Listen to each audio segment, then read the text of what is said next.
like to be able to do like, no, you're gonna get family style to do this. That's sick. Yeah, that was totally cool. Yeah, and then from Black Salt is when I started at Farmstead, and then how'd you get the job at Farmstead? I had to interview somebody for a job for school, and I had to interview a chef or something, and so I hollered at him because I'd been to his cheese shop, and it's like, everyone was going to his cheese shop. I remember when I got incredible. here, it was like, go to the fucking Farmstead cheese shop. It's like still, it's one of the greatest things that we lost in Providence. Oh, for sure. The fact that we don't have an independently owned cheese shop, to me, was one of I took it for granted while I was there, and I wish I didn't have, because to showcase all the cheese that is the Northeast is amazing. It's incredible. And I'm sorry, California. Everybody has great cheese out there, but the fucking cheese here in Providence, and the Northeast is amazing. Interesting. I'm telling you. I mean, the produce is king out there in California, and but the fish and the cheese here is unstoppable. I agree with you like completely with it when it comes to, like, seafood. Especially. Yeah, there's only cod and trout out there. You know, fucking like tautog out here, like all the shellfish. It's just incredible. So many kinds of fluke and flounders, and just where to start. Like, the fact that like Rhode Island has as much coast as it does with its salt ponds, which means there's like oysters galore. There's things that grow around oysters, like the seaweeds out here. It's like it's incredible. It's insane. Yeah. Where were we going with that one? So then Farmstead. So I interviewed him, and then he mentioned like had been like kind of wanting to cook or needing a cook, and so I just said, I'm going to go work at Black Salt. Can I holler at you when I get back? And so I did when I got back, and so we went from there. And so when I started there, it was just me and one other guy, and it was just us two, a prep cook and a dishwasher, and that's how it went. And then we kind of then the restaurant expanded, went through a renovation, and hired Ed, and then Ed and I just kind of went from there. Like, he and I, until 2 years ago, have always worked together. Yeah, you guys hit it off sort of immediately. It's just and he's from only an hour from where I'm from in PA. So he's from State College, and so it was like there was just like kind of like sort of common ground there. I just know him as also the fucker that couldn't pronounce charcuterie. Yeah, and like that was to me great. I really like charcuterie. Well, like he put up a plate of charcuterie and he couldn't pronounce it, which to me just like I just couldn't let go of. And but he was also like. Ed he was older as a guy coming into cooking as far as a profession. Oh, okay. And what did he do before? Well, he'd worked in restaurants, but it was always just as a job. Okay, got you. And it was never like he also had worked for his dad at his dad's paintball fields and like shit like that. Ed's a character. Yeah, sounds like I should have him on the podcast. I think you should too. Let's fucking do it. I think you should have him without me so you can let him talk too. Let him tell my story. Tell his story. Yeah, I think you should. Okay. I think because he's like, I don't know. His dad was a cop. Mom she passed, but she was a bus driver, and so it's like salt of the earth. Oh yeah, that is fucking salt of the earth. That is blue collar. Yeah, and literally, it's pretty interesting. it's pretty interesting, like his setup, because he's just one of my best friends, and like he and I get along, and like now like he's operating Dirk's barbecue place because he wanted to get into it, and it's like it's funny like now his because like what I would lean on him for when we were operating a restaurant is always necessary is like have that person where you can just like lean into and be like, do you think everyone hates me here right now? And for him to lie and say no. No, it's I like, hear you. Yeah, but like now it's like kind of mental just like health check. Well, and like he would just be like, I think everyone hates me here at Dirk's, and I would just be like, dude, it's just like you've had this conversation with me, I've had it with you. It's like you're the boss. Everyone is supposed to hate you. Well, it's just like nobody's going to like you. Yeah, exactly. That's the point. It's I mean, I would tell my cooks, I'm like, well, you just talk shit about my back, behind my back like normal people. Like, I don't care. And they're just like, so we can continue to keep doing that? Yeah, it's like, go ahead. I don't care. I know it's happening. It happens. I know. And like for him to be like now full on with that, where it's just there's no shield, even though like I think using the term shield from me to him is a little bit over. Yeah, for sure. But like there was a cushion that he had where it was like he could just come in and do his job and then leave. But now he's a whole different world now. He's got to fucking do it. And he's going to be fine. That's cool. He's going to be great. For sure. He was great when he came to 12 days, and I really, we really hit it off too. And I usually don't really get along with such monotone people. I mean, he is like very, just like one level always.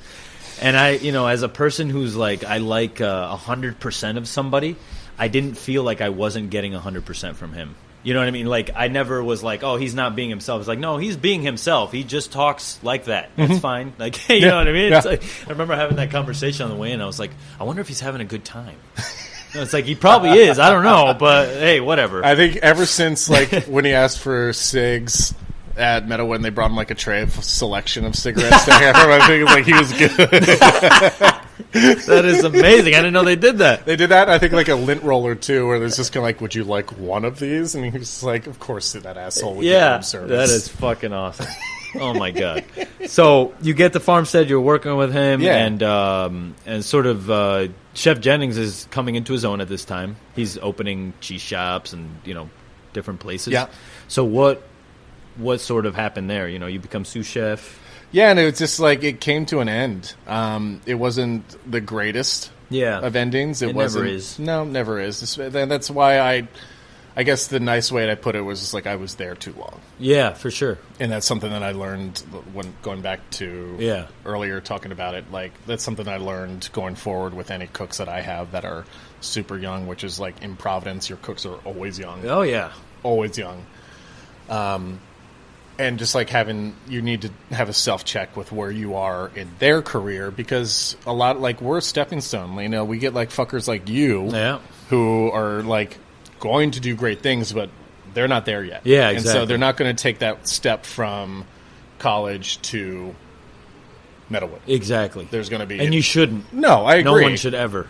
Because like you said, work at a fucking diner. Yeah. Get your ass kicked. Do travel, what you got to do, or travel, or just like, or it's like don't. basic training. Yeah, you don't just show up to the war like, hey, I'm here. Yeah, exactly. And like, it's not necessarily to say that you need to slave in the kitchen either. Like, you can like get out, like go develop your brain a little bit, and just like see. Yeah, I think the best training is eating. Honestly, yeah. Like, it's I've gotten more creative juices out of eating more so than cooking. And I miss that. I miss being able to do that so much. Yeah, and hopefully, it's coming back for you here. I don't know when it's going to be normal where it's just like, hey, full on 100% capacity. I can cough in people's face and they won't, be offended. Exactly, because that's what I think is going to happen on the day that they are like, hey, there's no more COVID. People are just going to start spitting in each other's mouths, just coughing in each other's faces in public. That'll be the new TikTok. People will spit up and then they'll reappear and swallow it. That's disgusting. God. But anyways. What episode is this? Yeah, this is 11. 7-11. No. So you get out of Farmstead and where do you go? Do you have a plan before you leave, or are you sort of like, hey, let me just kind of get out of here? And then, like, I got a summer off, which is, I had never had a summer off all throughout college. Ever, yeah. Yeah, and so, like, I had a summer off, which is... if I had an inkling of what a therapist could do for me, because I see one now, I wish I would have had one then. Yeah. Because that's something like my anxiety just made me feel like a failure. Yeah. It's like you have a summer and you're not working and you're 24. Yeah. The age is and you're like, I'm a failure. I'm a failure. And like, there's going to be nothing for me. And like, I can't do anything right. And that went unchecked. And it shouldn't have. And it's something that, I don't know, with the proper either medication or therapy, I think would have been something where I would have done how I was now when we just took a month off. Yeah, exactly. Where it was just like, I had goals going into it, where it was just like, I'm going to hike 100 miles during this month off. I'm going to, get back into a regimen of going to my therapist once a week and reading, and like these goals that like should have been happening, like that were helped along because I was putting my mental health in, focusing on myself, focusing on being with my partner Katie, and just like enjoying time together. Whereas, but like back then, it was just like, I'm a failure, I'm anxious, I'm a failure, I'm anxious, and like it's like, meanwhile, like I have a summer off where I'm collecting unemployment, and it's like, so it's like I could have done anything. Yeah, that's a gift, and that's like a gift. That was a big turning point as far as where I learned how to cope. And I think you and I touched on this, where it was just like you kind of go into isolation mode. Yeah.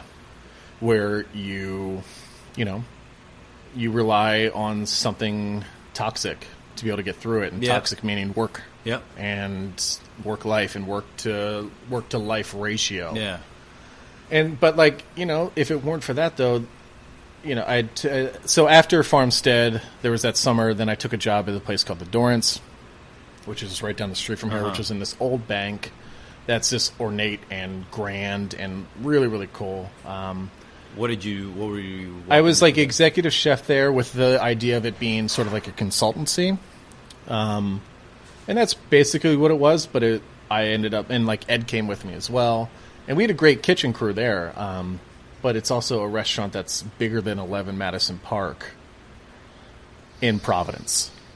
So to think that you can live off of just having a dinner menu wasn't realistic. Fucking false, yeah. Yeah, it's like, so like events there paid the bill. So events were like these things that like, it's like it wasn't the most uplifting and confidence building thing, but at the time, like, we managed to get on some lists while we were there. Like, we managed to get on Food and Wine, we managed to get on Bon Appetit's Top 50 or whatever, and like, we weren't trying for it too. We were just cooking our asses off and like just trying to prove it to ourselves that we could do this. Yeah. And it was also like the time, like, I realized, like, when I was just of the mindset of this is what we're not, instead of trying to figure out what you are, which is like a weird time in your life to be like, we're not this kind of restaurant, we're not this. It's just like, essentially we're putting down restaurants that are doing that, which to me, like, in retrospect, not smart. You build yourself an island, a moat by doing that kind of shit, by saying what you're not. Put yourself in a box. Yeah, exactly. It's just like, well, you're just shitting on everybody because they do that. Yeah. And just because you're not doing that doesn't mean that they're wrong. That's their lane. Exactly. And it's just like, also, it's like, fuck you. Like, what throne are you on? Like, who kinged you to be able to say this is shit and this isn't? So there was like, we're doing this because restaurants aren't doing this around here. And it was like, I mean, but like, that's where we learned how to dry age shit. That's where we learned how to make our own breads. That's like, by doing that, but it would have been nice to have done that in a way that's more like for yourself, rather than trying to earn a badge. And like do it in spite of people. In spite of what you think is lame and what you think it is, and which is like that elitism with food and restaurants and chefs that I think now is hopefully on its way out. I think probably got like 10 more years of this shit, but we'll get there. Well, we got. Like, the silver lining is that this pandemic has made us clean slate that we all fucking should take advantage of. Well, I think it shook our industry to a core, and it let us know that this is a luxury to have a restaurant. This isn't. It is a necessity in terms of like a society. Mm-hmm. We need places where we can go and gather and eat and whatever. But in the true scheme of things, it's not really that important. Like there's what I'm trying to say is, I guess, is there's more things that are important than that, like your family and doing good things for others. So it definitely put into perspective like all those times that you're having a hard time in the kitchen because you couldn't dice something perfectly, and you're like, wow, that really like wasn't a defining moment in my life like I thought it was. Correct. You know what I mean? Like, that really wasn't, as big a lesson as I thought. Sure. I'm learning bigger lessons now, not cooking than cooking. So it's like, that's what I'm sort of, Yeah, I mean, that's also the benefit of hindsight. Yeah, exactly. Like, that's what we're getting here. We're getting all that benefit of hindsight. It's 2020. I wasn't going to do that. Boom! I wasn't. I think they made that saying knowing that this shit was going to happen. I know, right? So you're at the Dorrance. Yeah, so I'm at Dorrance. I was there for about 18 months. And then at the time, there was a restaurant up here called Teeny that was trying to sell. It's by the owners of George and Joanne from Al Forno. Rest in peace, George. This is a cocktail bar. Yeah, it was a cocktail bar that had a really talented chef working there, Darius Salco. I remember. I ate there once when he was chef. Yeah, they had like cool food, like the teeny weenie. What like, happened to him? Where's he at? Darius is working at a farm now with his wife. They took the reason why George wanted to sell is because Darius wanted to go focus on